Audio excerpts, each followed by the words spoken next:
ایک یہ پوچھا تھا کہ کیا نیک مردہ کا دل بھی قبر میں شروع میں نہیں لگتا، پھر آہستہ آہستہ لگتا ہے؟ دیکھیں ایسا مسئلہ نہیں ہے۔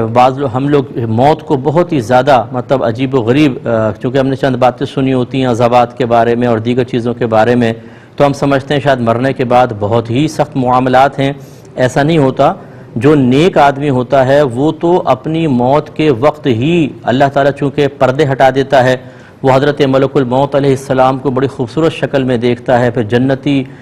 نعمتیں اس کے پاس لائی جاتی ہیں، ہزاروں فرشتوں کو اس کو پروٹوکول ملتا ہے، اس کی روح کو 7ویں آسمان حتیٰ کہ عرش الہی تک پہنچایا جاتا ہے، وہ سجدہ ریز ہوتی ہے، اور پھر اللہ تبارک و تعالیٰ اس کی روح کو قبر میں لوٹانے کا حکم ارشاد فرماتا ہے۔ پھر منکر نکیر کے سوالات کے جوابات میں ثابت قدمی، پھر اس کی قبر کو جنت کے باغوں میں سے ایک باغ بنا دیا جانا، تا حد نگاہ وسیع کر دیا جانا، اور پھر مختلف معاملات۔ بعض اوقات تو فرشتے اس سے کہیں گے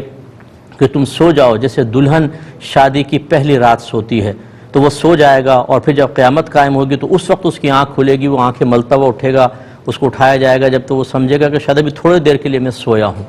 اسی طرح کوئی شخص ایسا ہوگا کہ جس کا عمل اس کے سامنے ظاہر ہوگا، ایک انسانی شکل میں بڑا خوبصورت ہوگا، تو وہ پوچھے گا کہ تو کون ہے؟ وہ کہتا ہے کہ تو مجھے نہیں پہچانتا، میں تیرا عمل ہوں، اب قیامت تک میں تیرے ساتھ رہوں گا۔ لہذا اچھی طرح یاد رکھیں کہ ایسا نہیں ہے کہ آپ کو قبر میں چھوڑ گیا اندھیری قبر میں، اور چھوٹے سے اس میں آپ لیٹے ہوئے ہیں کہ یار اب کیا کریں، کچھ کرنے کو تو ہے ہی نہیں اب یہاں پر، نہ لیپ ٹاپ ہے، نہ گیمز ہیں، نہ کچھ ہیں، تھوڑی دیر سوچتے رہے آپ، پھر بور ہو گئے۔ ایسا نہیں ہے بھائی جان، وہاں کی زندگی بہت ہی پیاری زندگی ہے، اور ایسی زندگی ہے کہ آپ کی روح بہت زیادہ آزاد ہو جائے گی۔ بلکہ اس دنیا کے اندر ہم مقید ہیں، آزادی تو اصل میں ملے گی آخرت میں، لیکن اسی شخص کے لیے کہ جو اس مختصر ترین زندگی کی قدر کرے، وہ اس میں نیک اعمال کرے۔ اگر فراڈ کرتے رہے، جھوٹ بولتے رہے، حرام کماتے رہے، نماز قضا کرتے رہے، ماں باپ کی نافرمانی کرتے رہے، تو یہ دنیا پھر اس کے لیے آزادی کی جگہ ہے۔ مرنے کے بعد ہو سکتا ہے کہ اللہ تعالیٰ اس کو ایسی پابندی میں رکھے کہ پھر یہ نہیں ہے کہ کچھ عرصے بعد گناہ گار کا دل لگ جاتا ہے، دل لگنے کی تو بات ہی نہیں ہے، پھر جو عذابات ہوں گے